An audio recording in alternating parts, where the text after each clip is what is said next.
to Anchored at Harbor Park CrossFit, a show dedicated to helping you find enrichment for the other 23 hours of your day outside of the gym. Here's your hosts, Jason, Dave, and Corian. Welcome, ladies and gentlemen. We are back with Anchored at Harbor Park, episode 57. I'm Coach Jason. I'm Coach Dave. Coach Corian. And we are here with some special guests today. The gentlemen of Responder Down. You guys want to introduce yourself? Absolutely. My name is Sergio Martini. I'm the founder and president of Responder Down. And what's your background, Sergio? I'm a current police officer in southeastern Wisconsin. And we can say Kenosha. We're Kenosha, saying yes. Kenosha. Before that, I used to own an automotive business. So. Oh, I didn't know that. Yeah. He's got a little entrepreneurship in his blood. Very cool. Yeah. Very cool. And I am Kevin Raiche. I've been a police officer for 7 years, first for a suburb of Milwaukee called Muskego, and then the past 3 years with the city of Kenosha.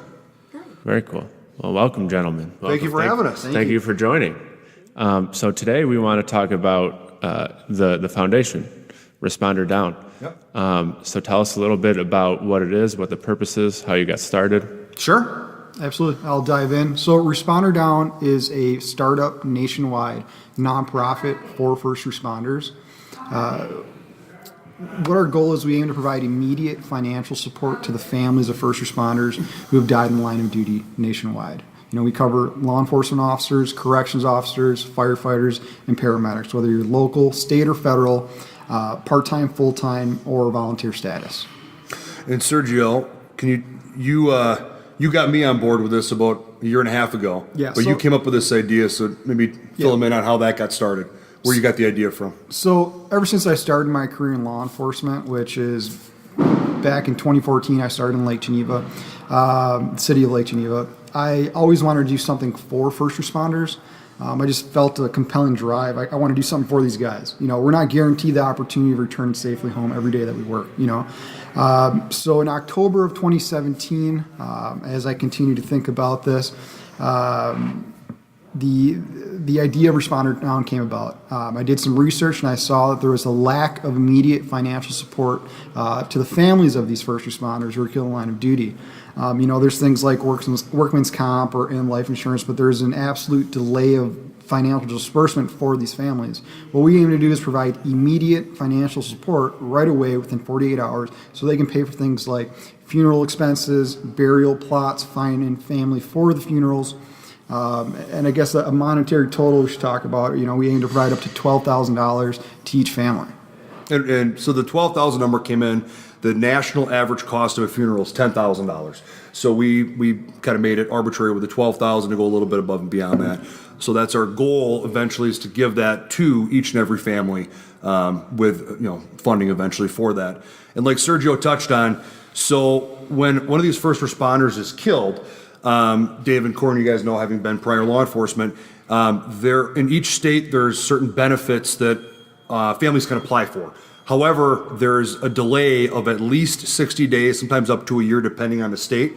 There's also a federal benefit that families can apply for. That is typically at least a year to get that disbursement. So that's all fantastic. That's money that comes down the road for these families that need it, because a lot of times in these families, in first responder families around the country, the first responder may be the sole breadwinner for the family. A lot of times we see that there's typically a stay-at-home mom, and a lot of times they have young kids. Right. And so that money is needed down the road because the first responders obviously is gone and there's no longer that paycheck coming in. Mm-hmm. However, in the immediate aftermath of a death, there is a very strong financial need that it seems that nobody's covering, which again is in that 24 to 48 hour aftermath, which is, so my husband, my wife was killed. We have family around the country, and it's going to be $1,000 for these folks to fly in overnight. And where are they going to stay? Who's going to pay for their lodging, meals? I mean, who's paying for all this? And a lot of times these first responder families are living paycheck to paycheck, again, thinking about the whole country. And so a gentleman on our board, Tom Hausner, he's a retired... Hey, Tom, if you're watching. Was he a captain at the Walworth County Sheriff's Department? I believe he was a sergeant, but then he was the SWAT commander for a long time. So he was high ranking at Walworth County Sheriff's Department in Wisconsin. Retired some years ago, and now he does training around the country.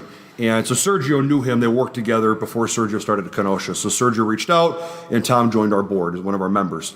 And Tom was telling Sergio and I recently, it was about a year ago, he had been in Florida in the Panhandle working with a very small sheriff's department, like 16-man department, very small. A month later, 2 of their deputies were ambushed, I believe in a restaurant, and shot and killed.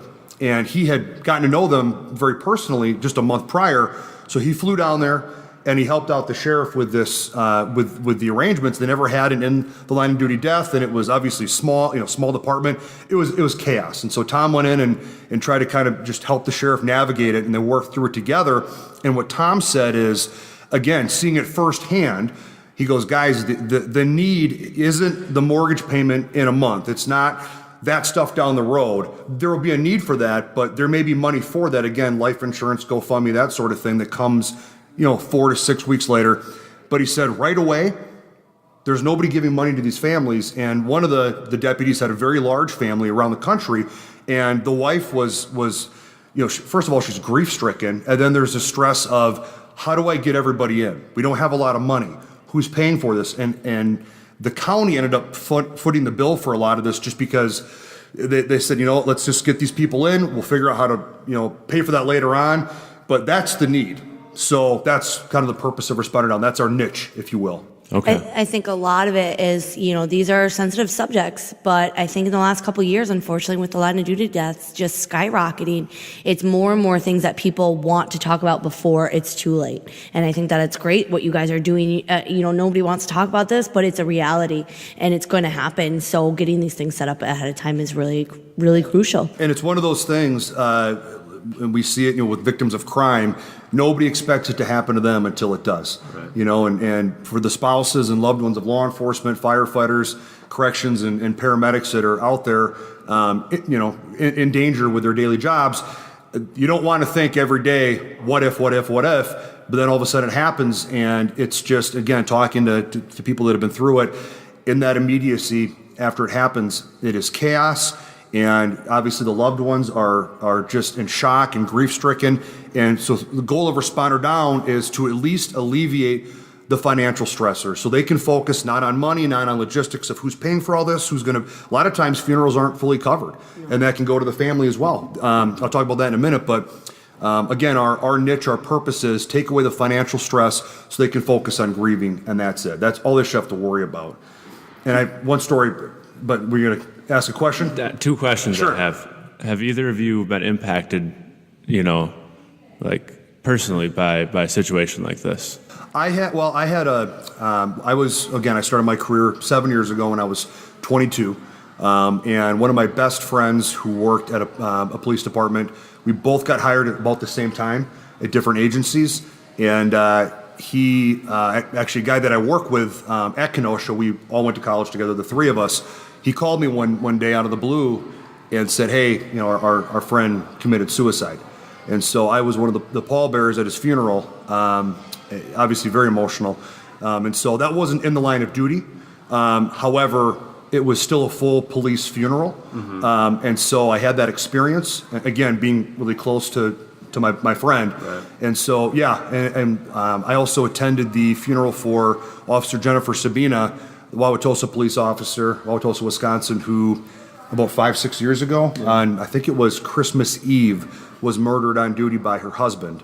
Ambushed when she was at a fire station. Yeah, there was a domestic situation, and I was at that funeral. And I was on the honor guard for that funeral. Oh, wow, yeah. Wow. I carried the casket. Yeah, emotional experience. I remember it was a huge service. People from everywhere.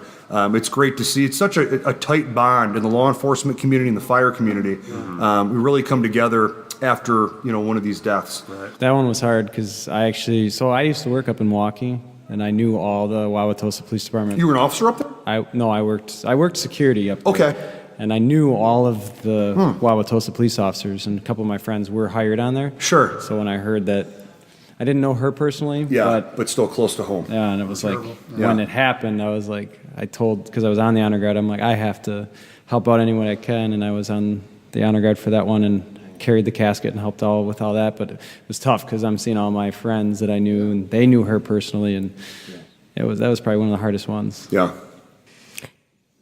And like you said, these full funeral, they're a big deal. You have people who come from all over the country to be a part of these celebrations of life. Right. And I like the way you put that. yeah. And they're a big deal, and I don't think that people realize, like you said, who's footing the bill for all of that sort of stuff. Yeah. Because again, it's not stuff that it's taboo and nobody wants to talk about it. And I was going to tell the Detroit story, but go ahead. Yeah, the biggest misconception we face, we meet with corporations all the time.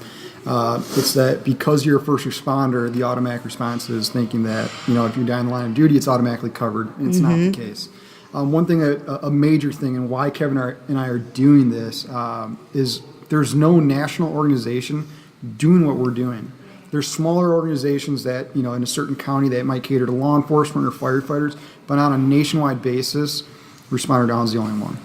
And again, we haven't found any organization whose specific goal and aim is to give this financial aid immediately. A lot of times it comes again a month or two later, which is great. There's a need for that. But we haven't found anybody who's doing it right away. And I just have a quick story before I forget. Talking about, the misconception that the funeral is always covered. There's a huge variance of that. So in January of last year, so 18, we read a story out of Detroit, Michigan. A police officer was shot and killed on duty. Detroit, obviously one of the major metropolitan areas in this country. You would think they'd have everything squared away and it would be all covered. Well, Detroit, the city or the PD, whoever, did not pay for this officer's funeral. And the wife, and this was in the news there, the wife came on and said, look, I don't have money for this. I can't afford this. There's outcry. Yeah. Public outcry. And so the business community there came together and businesses pooled their money and paid for this officer's funeral. So it just goes to show, and that was just local news. We had to search to find that. So it just goes to show, again, that's a major city, not a small town, that not always is this stuff covered. And so, again, that's what we aim to do. So my second question goes back to the fact that you want to provide immediate financial support. So how does that work? So say my wife is killed in the line of duty. Does she have to apply quickly, or do you guys get a report when something happens and you go to that person? So we're notified. There's a couple nonprofits out there. One of them is Officer Down Memorial Page, and there's other ones for fire and paramedics. And within a few hours, they usually post up right away. So they kind of do the work for us for notification. Once we become aware of it, typically in a couple hours, we'll reach out directly to the agency, speak to one of their agency heads. Typically speaking, when an officer is down, they usually have someone with that family that kind of coordinates and everything like that. So a check will be made directly to the beneficiary and go to the agency. So an important thing, though, is, and if you're an officer or firefighter, yearly, at least at Kenosha, we update our paperwork for beneficiaries. Yes. Make sure you have who you want, your emergency funds, are going to go to. All the time we hear it goes to the wrong person, an ex-wife from years ago, and they forgot to change your update it. It's actually quite common, and then there's lawsuits about who gets the money. It's a mess. Yeah, and that's a good point. I don't think that a lot of people realize this, but Dave and I used to do it. A lot of law firms will do that for free for law enforcement, or agencies will set that up for, like you said, to do it yearly. There's one for setting up wills. I forgot. I used to work again in Muskego, and my buddy there just called me a couple days ago. I think it's Wills for Heroes. Yes, and they're going into Muskego next week to do that for the guys, and so there's that. I guess option out there as well. Yeah. But it's free to just go into HR and make sure that all your paperwork for your pension disbursements and life insurance and all that goes to the right person. That's really important. Mm-hmm. And our plan is to. We talked about how do we do this, and we think it's going to be the best route is whoever the legal beneficiary is. That's who will provide our financial services to. Okay. Right. Cool. I mean that just makes sense. Has your foundation been able to help anybody recently, or had anyone yet? So, officially not yet. We're about $2,000 away from helping our first family. We're kind of excited about that. Yay. Starting a nonprofit, especially a nationwide one, is not an easy task or cheap task. Right. So we are proud to say, though, we just got awarded our trademark for Responder Down. Excellent. Any day now, we'll have our 501c3. If you're not aware of what a 501c3 is, to be legally designated as a nonprofit with the IRS, after you apply, they'll give you a designation called a 501c3. So currently, right now, we're incorporated as a nonprofit in Wisconsin. Back in July, we applied with a law firm in Madison that deals with nonprofits for this application. In the meantime, we partnered with Ascension Hospital in Racine. They have a nonprofit called All Saints Foundation. So currently we fall under the umbrella of their 501c3. And what this means for corporate donors, individual donors who want to have some sort of tax deductible affordability when they donate, if you were to donate now, we'll provide you with that tax deductible letter. So once ours is approved any day now, we'll be on our own and have our own 501c3, which is a huge thing. Yeah. So yeah, like Sergio said, big thing. Anybody who has donated or has in the past since getting that fiscal sponsorship, it is 501 covered. It's just under the other nonprofits, so they still get that tax benefit. Go ahead. If you were to donate now on the website, responderdown.org, automatically after you donate, you'll receive a letter for your donation, and you can use that for tax purposes. Yeah. So Sergio, like he talked about earlier, he had this idea almost 2 years ago, and it was last January, February, that he approached me and said, I have this idea. I want to bring you on board. I said, I'm all in. This is great. And we've been working on it since then. So this has been a long road, and it's very time-consuming to get a nonprofit set up. There's a lot of waiting. I mean, it takes now on average 6 months after you file for that 501 to receive it. And as we all know, we had the shutdown in January. That delayed us by about a month, things that are out of our control. We built the Facebook page, a website that we just launched, about a month ago? Our new version. Our full website. We had a launch page before that, but this is our full website that's up now, responderdown.org. The trademark stuff, and there's a lot of paperwork stuff that goes on behind the scenes. And so we are, again, we're about $2,000 away from all that being covered, and then everything goes to helping our first families, which we are super excited about. Very cool. So let's talk about that. Obviously, in order to give money, we need to make the money first. Yes, absolutely. So we're going to talk about this fundraiser we got going on in about a month here. Or no, a couple weeks. Yeah, it's a couple weeks away. So I was actually pretty excited. You guys reached out to me. I mean, obviously, we know each other a little bit. Yeah. I was there before I left. So what made you guys come to us? You got the backstory on that? So I had reached out to a CrossFit gym, CrossFit Freedom in Libertyville, Illinois. Long story short, I have people that go there, and they heard about this and they were really excited and wanted to do a fundraising event. So I met with the owner, Brett Hall, and he was again super gracious and excited. And we did a workout donation event that was probably about 6 weeks ago, I'd say 2 months ago. Yeah. Raised about $500, and we had a good turnout, and people came, and we did a workout, and it was structured just like you did, Dave, with the numbers of the stats of those who were killed in 2018. Each firefighter, law enforcement, paramedic, etc. Number had significance as far as in the workout. So it was a very meaningful workout. Really fun event, and it was a great time. And I don't do CrossFit, nor does Sergio. I don't think Sergio's worked out a day in his life. But to his credit, I need to start working out. He needs to stop. we both went and we did the workout. We had a blast. It cool. Just again, everybody coming together and being educated on this and being super supportive. And we all know the CrossFit community. You guys are full of good people. I mean, good community members, people that care about first responders. A lot of first responders, as you know, work out at CrossFit gyms, so it's a really easy or mesh. Own gyms. Yeah, got promoted out of law enforcement to own gyms. Absolutely. Then we thought about you guys obviously right away and reached out, and you guys especially having that connection, Yeah. Yep. So it was an easy transition to go. Oh, we should call Dave. Yeah.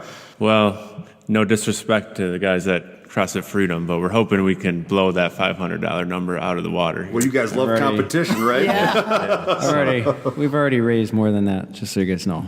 We've already raised that, yep. We just got a donation. I just got word we received a donation from the Pleasant Prairie Fire Department, $275. Wow. And then getting like the goosebumps. one of our members, Ed Mathine, is donating the Blue Line Barbell, which we're selling. Oh, that's so exciting. So we've sold we've already sold 15 tickets at $20 a pop.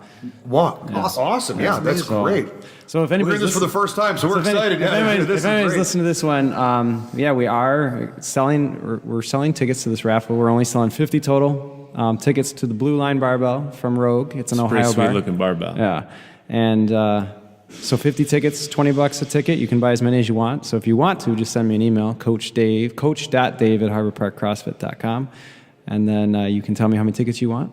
We'll arrange. You don't for it. have to be at the event to be part of the raffle for the That's correct. Yeah. So we wanted to make this one kind of like a special event. Like, so if somebody couldn't make it but wanted to help out for this event, they could potentially win a barbell. Yep. For $20. That's not bad. Or even if you said, "Hey, I'm going to buy 5 tickets for $100." Yeah. It's still a pretty. And it's sweet, such a cool barbell. It is. It's Yeah. awesome. Really awesome. It's awesome. Let's touch on the event. Yeah. The Yeah. date Let's. and when it, so the event, we kind of utilize the same name, Throwdown for Responder Down. It's May 18th. Is it 3 to 5? What's the time? It starts at 1 p.m. 1 to one- 3-ish. 1 to 3. 3.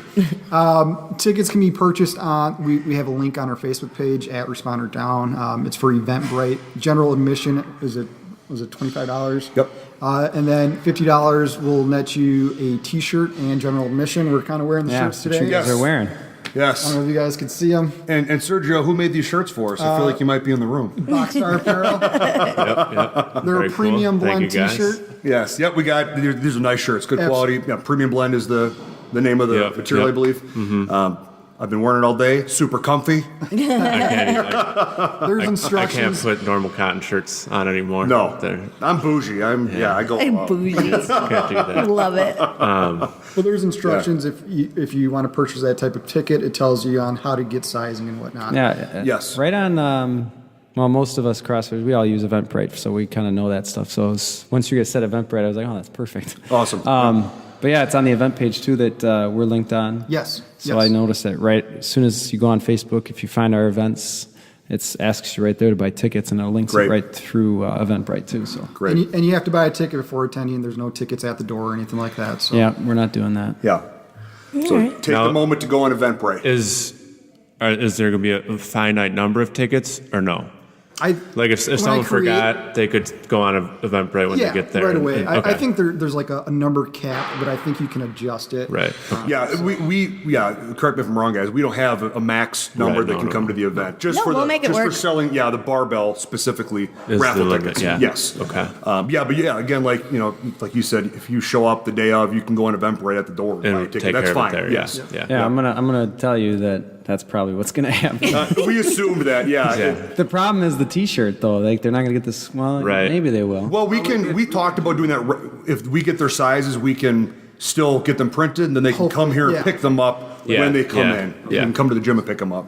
Yeah. So we could probably sell them at the event too if we wanted to. Like do That's a a good pre-order idea. at the event. Yeah. That works. Yeah. We'll get people T-shirts. And so one thing that I want to make sure that people understand, because sometimes I think people forget, you do not have to be from our affiliate, nor do you have to be a CrossFitter to participate in this event. So everybody who's listening, everybody who wants to join, support, or be a part of this, you're more than welcome to come, because everything we do is modifiable. So if you want to work out, we'll let you work out. We'll give you something really fun to do and support this event. If you want to come and watch and you want to just support, that's fine too. So don't feel like you have to be from Humber Park. And Yeah, I think that we already sold a ticket to a lady that's not from our gym. awesome. Great. Yep. And if Sergio and I can do a CrossFit workout at the last event, anybody can come and have fun. This is not intimidating at all. Yeah, and I spoke to Coach Blair, who Jason's going to work with him about getting this workout, but I told him, I gave him all the stats you guys gave me, and I said, hey, I want to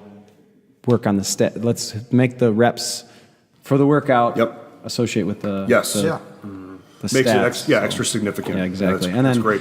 the goal here, obviously, right, is to do this. We want to do this every year. Yep. And the significance of May 18th is also Law Enforcement Week. Yes. So that was kind of why we chose that week. So kind of do that. And then our goal, again, is to do this every year for you guys. Definitely, And yeah. make this And maybe get other gyms to hop on board as well. Yes. Yep. That's Like you our said, goal. we're going nationwide, try to get as many as we can Yeah, for sure. on that weekend. When Dave told me about this event and what you guys were doing, like just sitting here, like it makes me want to cry, because obviously most people know that Dave and I come from law enforcement, and although that we are still not in that world, it's still a huge part of, who we are and how we've got to where we are now. And, a lot of people don't know that Dave's very first day on the job was the day after Frank Fabiano was killed. I did not realize that. Wow. Literally the next morning. Wow. And So you saw the aftermath of what it does to a department. Yeah. That was my second day on the job, and I was at a funeral. first day on the road. And Frank Fabiano was good friends with my stepdad. My stepdad's law enforcement, my grandfather's law enforcement. So, and us, 7-10 years that we had, like you said, never knowing if one of us was going to not make it home that night. And I think that, there's so many people that support law enforcement, so much more than what we think. And I think getting support is not going to be hard. It's just getting your name out there. Absolutely. Yeah. And as Serge and I have talked about, the challenge is getting up and running. And it's hard to try to get people to donate when we go, well, we haven't helped anybody yet, but we have to do this first in order, and then we get to that point. And as we've talked about, we can't wait to help our first couple of families, because it's a lot easier to say, look at who we've helped. Yeah. Help us to help more. Yeah. And so we really feel that once we get going, hopefully very soon, We'll gain traction. yes, Absolutely. and then our word gets out there, and as we help families around the country, obviously we'll reach out to media there, and we'll start to really try to spread the word of who we are. Every place we help, kind of plant our seed, and Right. from there it grows organically. And I think that I am really impressed with your due diligence now in order to make sure this is something that is substantial, because we as business owners know that sometimes we jump feet first into things and we're like, oh, we didn't really think about that. But yours is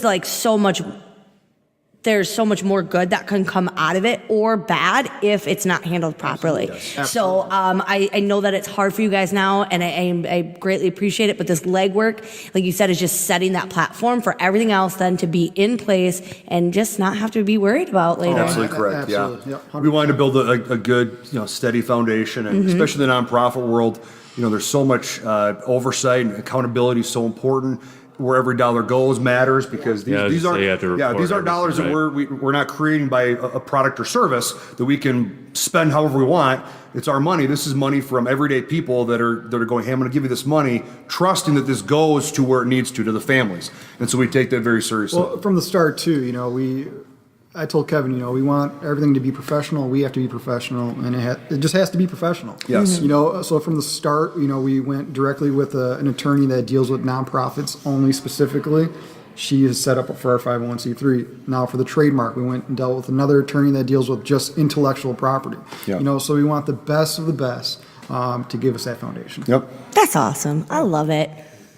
We talk about it all the time. You got to put in that effort. Otherwise it's going to show. Yeah. Yes. Otherwise the cracks will show, and you look like a fool, and people go, oh, you really didn't plan this out. And reputation is everything, as you guys know. And if you lose that, it's hard to get that back. It's a lot easier to maintain that throughout than to go, hey, I know we messed up 6 months ago, but we're better now, we promise. Yeah. Right. So, Absolutely. we've taken this very seriously since day one. Good. You can definitely see your passion. Yeah. I think you guys are going to be very successful. Thank you. In helping lots of families. And Well, and we really appreciate, again, you guys have worked so hard to organize this event, and we have a meeting after this podcast with all of your coaches and staff. We're all getting involved. It's just, we're very humbled by how much effort you guys are putting in to make this successful. Because absolutely. without Thank people you. like you doing this, we wouldn't be successful. So yeah, we're kind of excited. I'm looking forward to it. Yeah. Yeah, I I am too. Well, it helps that you're local Yeah, guys right. too, and we want to see you succeed. Not that if you weren't local, we wouldn't want you to see. It's extra succeed, special. but Yeah, right. Yeah, it's more it's a meaningful. connection. I think we need to plug Cornelius for all the help he gave us. Yeah, absolutely. Yeah, go ahead. So Cornelius Holt of Celtic Marketing in Milwaukee just has been amazing, giving us contacts and just kind of. So he's in marketing. He works for a marketing firm called he's- Celtic. Yep. He's been working with us since last summer, meeting with us all the time for free. We haven't paid him anything yet. And him and Celtic as a company, we met with them a year ago and said, this is what we want to do. We need help with marketing eventually. We're trying to build contacts, and they've just been awesome at meeting with us and, again, giving us contacts in the business world and ideas and how to structure, how we present this. And so, him and Celtic have been a huge help. So Amazing. big thanks to them. Wonderful. Yeah. I think just businesses helping businesses is always fun too. Right. Oh, yeah. Yeah. Well, people, when we pitch what this is, people get it. We haven't had anybody that went, oh, I can't get behind that. It's such an easy thing to go, hey, can you help us? Yeah, what can I do? That sounds fantastic. So it kind of sells itself, if you will, among the right crowd. So Right. Cool. You guys have anything else to leave us with? As you touched on, Jason, we can't do anything without money. I mean, it's just the way that a nonprofit works. So for anybody listening, if you work at a business, we've had several businesses that have done fundraisers for us in-house, and that's been really successful, and we appreciate that help. So anybody that works at a business listing, that the business can maybe get involved. And for example, Dana Investments in Waukesha did a quarterly fundraiser for us where anybody who gave, I think it was $25, got to wear jeans every Friday to work. And then at the end of that fundraiser, it was $1,000 just from that, which was really helpful. Every bit helps. So there's ideas like that. Businesses can get involved, and on an individual level, if you're able to donate, again, go to the website. There's a secure way to donate on the website. We'll send you that IRS letter. What's that website? Let's just plug that again. Responderdown.org. Responderdown.org. So there's also a link on the website. I believe it's how you can help, and you can set up, like how Kevin talked about, a personal fundraiser at work. Yep. There's a way you can contact us, or else you can contact us at info@responderdown.org. Please reach out if you want. We'd love to talk. We're on social media, obviously. Facebook, which is our main social media avenue.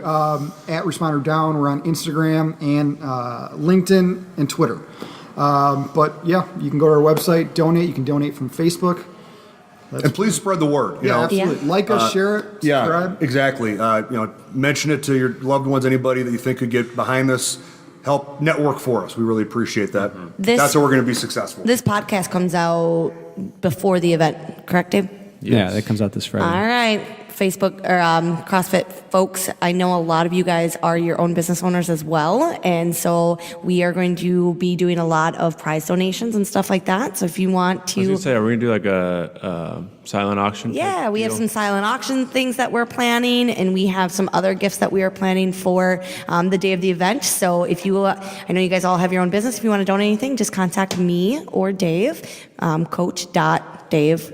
or coach.corian at harborpark.com or harborparkcrossfit.com, or just see us at the gym. Let us know and kind of just do your part. Like if you can't donate financially, maybe you can donate your services. And you can be anywhere in the country. I mean, we want to network. I mean, around, again, we're a nationwide nonprofit. So before we started this podcast, you guys mentioned you have listeners in other states. You don't have to be in Wisconsin or Illinois to reach out, help us do a fundraiser. It can be anywhere in the country. And we're very happy to work with you. And we'll be. Oh, I'm sorry. Go ahead. I was going to say, if anybody wants help planning a event like this, we'd love to help you guys. If you are in other states or other gyms, we can help you, kind of give you what we did and how things went, and let you plan your own. Awesome. And remember, just throw down for Responder Down. It's May 18th from 1 to 3 p.m. at Harbor Park CrossFit in Kenosha. Tickets can be purchased online on the events tab through Harbor Park, or Responder Down through Facebook and Eventbrite. Awesome. Thanks so much, guys, for having us. Appreciate it. Thank you guys for joining us. All right, and Harbor Park, stay classy. Later, guys. Thanks for listening to Anchored at Harbor Park CrossFit. If you would like further information about our programs, visit www.harborparkcrossfit.com. We hope you'll tune in next time.